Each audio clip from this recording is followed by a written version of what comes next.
Welcome everybody, my name is Marcus Stone, and in this video you will learn how you can easily add image for your site in Bigcommerce. So let's start. First, what you want to do is just be in your Bigcommerce dashboard, then just click page builder and you're gonna see here image.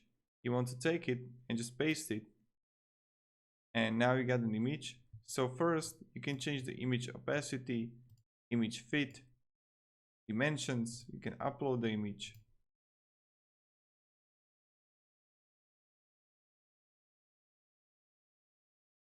Oopa.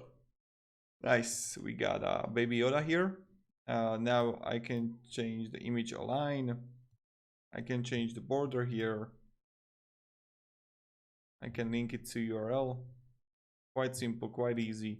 What I recommend when you're gonna also add the image, I recommend going like adding a spacer here.